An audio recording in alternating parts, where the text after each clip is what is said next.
तो सच बताऊं दोस्तों, अगर आज स्टीफन हॉकिंग ज़िंदा होते तो वो बहुत खुश होते। क्योंकि दोस्तों एक बार इंटरव्यू में उनसे पूछा गया कि ऐसी कौन सी वैज्ञानिक आविष्कार है जिसको आप अपने जीते जी देखना चाहते हैं।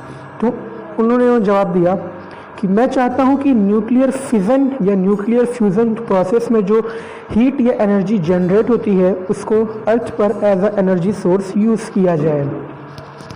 और इसी स्टीफन हॉकिंग के सपने को हमारे चीन के वैज्ञानिकों ने साकार कर दिया है। और इसी साल उसके एक नहीं, दो नहीं, तीन मिशन सक्सेसफुल हुए हैं। पहला है चांगे 5। चांगे 5 उसका जो मिशन था वो मिशन टू मून था। उसने 24 नवंबर को चाइना की स्पेस सेंटर से लिफ्ट ऑफ लिया।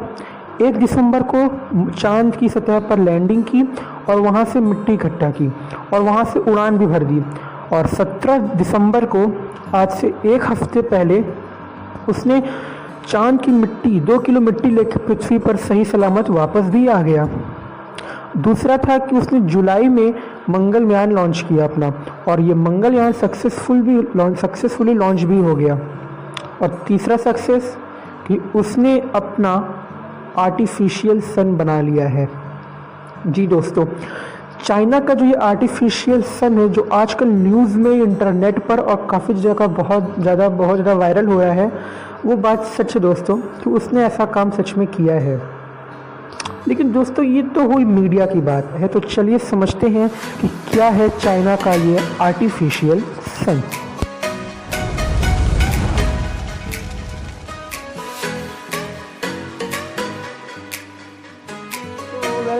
Welcome to my channel. हाँ दोस्तों, तो हम बात करते हैं चाइना के इस आर्टिफिशियल सन की। फ्रेंड्स, आर्टिफिशियल सन जो है ना, उसको समझने से पहले हमको न्यूक्लियर फ्यूज़न और न्यूक्लियर फिज़न की बेसिक फिज़िक्स समझनी होगी दोस्तों। देखिए, पहले समझते हैं कि न्यूक्लियर फिज़न होता क्या है। ये दोनों वर्ड आप स्कूल के दिनों में ज़रूर सुने होंगे, जिसको रिवाइज करते हैं पहले। न्यूक्लियर फिज़न क्या होता है? न्यूक्लियर फिज़न होता ये है कि जब जो छोटे छोटे एटम्स होते हैं, छोटे छोटे जो एटम्स हैं, उनके न्यूक्लियस आपस में मिल करके एक बड़े एटम का अगर फॉर्मेशन करते हैं तो उसको न्यूक्लियर फिज़न कहते हैं। इसका जस्ट उल्टा, अगर कोई बड़ा एटम है जैसे कि यूरेनियम हो गया, प्लूटोनियम हो गया, इनके एटम जब काफ़ी ज़्यादा हीट या एनर्जी के कारण इनके न्यूक्लियस छोटे छोटे न्यूक्लियस में टूट जाते हैं, छोटे छोटे न्यूक्लियाई में टूट जाते हैं, तो इसको न्यूक्लियर फ्यूज़न कहते हैं। तो दोस्तों, जो हमारा जो थर्मल पावर प्लांट्स होते हैं या जो भी ये इलेक्ट्रोमैग्नेटिक रेडिएशन से जो इसको फ्यूज़ किया जाता है, इसमें होता क्या है कि प्लूटोनियम 239 या यूरेनियम 235 को यूज़ किया जाता है। प्लूटोनियम या यूरेनियम के एटम्स को लिया जाता है। ये काफ़ी बड़े और हैवी एटम्स होते हैं और उनके न्यूक्लियस भी बहुत ज़्यादा हैवी होंगे।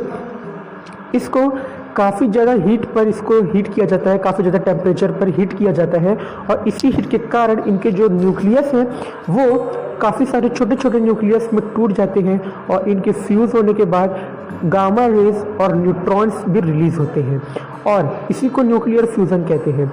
जब गामा रेज और न्यूट्रॉन रिलीज़ होते हैं इनके फ्यूज़ होने पर, तो काफ़ी ज़्यादा अमाउंट में एनर्जी भी रिलीज़ होती है, और इसी एनर्जी को हम हीट टरबाइंस या स्टीम टरबाइंस को चलाने में यूज़ करते हैं, और इसी टरबाइंस के चलने से हमारी इलेक्ट्रिसिटी प्रोड्यूस्ड होती है।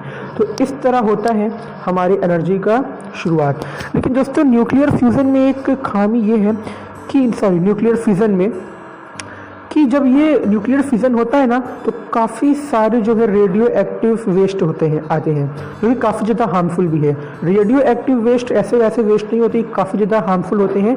पिछले कुछ सालों में जापान में ये रेडियो एक्टिव वेस्ट जो था वो रिलीज़ हो गया था टैंक से, तो उससे काफ़ी ज़्यादा नुकसान भी जापान को झेलना पड़ा। लेकिन न्यूक्लियर फ्यूज़न ऐसा फ्यूज़न है जिसमें हमें कोई नुकसान नहीं होता। ठीक यही प्रोसेस हमारे सन में होता है। सब सोचते हैं यार, सूरज इतना गर्म, इतना ऊष्मीय, इतना ऊर्जा कैसे देता है? उसके अंदर भी न्यूक्लियर फ्यूज़न ही होता है। उसके अंदर जो हाइड्रोजन के एटम्स होते हैं वो काफ़ी ज़्यादा टेम्परेचर के चलते आपस में टूट करके हीलियम एटम्स का निर्माण करते हैं, और इसी के चलते उसमें गामा रेज, न्यूट्रॉन्स रिलीज होते हैं, और इसके साथ साथ काफ़ी ज़्यादा अमाउंट में हीट और एनर्जी भी रिलीज होती है, जो कि हम उसको अपने पृथ्वी पर रह करके या दूसरे प्लैनेट्स में काफ़ी ज़्यादा हाई कवरेज एरिया पर उसको महसूस करते हैं। तो चलिए अब आते हैं चाइना की बातों पर कि चाइना ने क्या किया जिसको हम लोग आज कृत्रिम सूरज या आर्टिफिशियल सन के नाम से जानते हैं। तो दोस्तों देखिए, वैज्ञानिकों की नज़रों से ये कोई आर्टिफिशियल सन नहीं है, ये तो केवल मीडिया वाले इसको फैला रहे हैं अफवाह की तरह। उन्होंने बनाया कुछ और है और उन्होंने उड़ा दिया कुछ और। उन्होंने बनाया ये है कि उन्होंने केवल काफ़ी बड़े अमाउंट पे न्यूक्लियर फ्यूज़न ही किया है और कुछ नहीं। न्यूक्लियर फ्यूज़न उन्होंने एक टोकामाक नाम की मशीन का यूज़ किया है। टोकामाक एक नाम है मशीन का, अब जो भी नाम है पता नहीं। टोकामाक नाम की मशीन का यूज़ किया है क्योंकि ये मशीन ऐसी होती है कि अपने अंदर मैग्नेटिक फील्ड जनरेट करती है, जिसके कारण इसके अंदर जो भी एटम्स या जो भी प्लाज्मा वगैरह डाले जाते हैं वो सबको एक निश्चित एरिया में ही समेटी रहती है, जिससे ये किसी भी सरफेस पर टच ना करें और उसको डिस्ट्रॉय ना करें। तो इसका प्रोसेस ऐसा होता है कि इस टोकामाक मशीन जो है इसकी जो ऊंचाई होती है वो 11 मीटर है, जो चाइना में यूज़ किया गया था, और डायमीटर जो है वो 8 मीटर होता है। जो टोकामाक नाम की मशीन है, इसके कंटेनर में ड्यूट्रियम और ट्रिटियम नाम के हाइड्रोजन के आइसोटोप्स डाले जाते हैं। जब इन आइसोटोप्स को उस कंटेनर में डाला जाता है तो इसमें काफ़ी ज़्यादा एडवांस हीटिंग टेक्निक से इन सब आइसोटोप्स को काफ़ी ज़्यादा टेम्परेचर पर हीट किया जाता है। तो जब इनको हीट करते हैं तो इनके अंदर भी सेम वही प्रोसेस न्यूक्लियर फिजन का होता है। न्यूक्लियर फिजन जब होता है तो इसमें वही सेम सी बात है कि इसमें काफ़ी ज़्यादा हीट जनरेट होती है और उस हीट जनरेशन से इसमें प्लाज्मा नाम सुना होगा, ये जो है 4th स्टेट ऑफ मैटर है और ये काफ़ी ज़्यादा सुपर एनर्जेटिक मटेरियल भी होता है। प्लाज्मा का बॉर्न होता है, प्लाज्मा उसमें जन्म लेता है और उस प्लाज्मा में जो हाइड्रोजन के आइसोटोप्स गए हैं, चाइना ने उसी प्रोसेस को 10 सेकेंड तक मेंटेन किया और इस प्रोसेस के चलते उस कंटेनर का जो टेम्परेचर है वो 10 मिलियन डिग्री सेंटीग्रेड से भी ज़्यादा पहुंच गया था। और ये टेम्परेचर हमारे सूर्य के टेम्परेचर से लगभग 6 गुना से भी ज़्यादा ताकतवर होता है। और ये अब आप सोच रहे होंगे कि ये ऐसा कौन सा मटेरियल है जो इतने ज़्यादा टेम्परेचर को हैंडल कर गया। तो दोस्तों मैंने बताया कि उस टोकामाक नाम की मशीन में एक मैग्नेटिक फील्ड होती है और वो मैग्नेटिक फील्ड इन सभी मटेरियल्स को एक निश्चित एरिया में सिकोड़ कर रखती है और किसी भी सरफेस से टच होने से रोक देती है।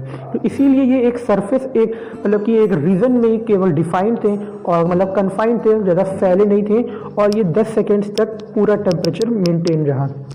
ये प्रोसेस पूरा आर्टिफिशियल सन तो नहीं है, लेकिन भविष्य में बनने वाली इस तरह संभावनाओं को जरूर दर्शाता है। अगर अब हम साइंटिफिक नज़रिए से बात करें तो चाइना ने जो हासिल किया है वो बहुत बहुत बहुत बहुत बड़ी मिसाल है, क्योंकि ऐसा कर पाना किसी भी फिजिक्स की दुनिया में तो एकदम से इम्पॉसिबल था। इन्होंने जो कुछ भी किया वो बहुत अच्छा है, लेकिन ये 10 सेकेंड का इंटरवल बढ़ाकर इसको 10 बिलियन साल तक अगर कर दें तब ये हो सकता है हाँ आर्टिफिशियल सन। लेकिन दोस्तों मेरा मानना तो ये है कि आर्टिफिशियल इंटेलिजेंस चाहे जितनी अच्छी लेवल तक पहुंच जाए, लेकिन नेचर से बड़ा इंजीनियर कोई नहीं है।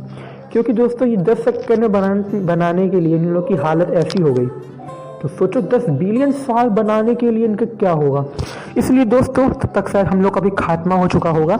इसलिए दोस्तों nature is the best, nature की चीज़ हमेशा बेस्ट होती हैं, लेकिन चाइना ने जो किया वो भी बहुत अच्छा था। So hope you like this video, kindly like share and comment for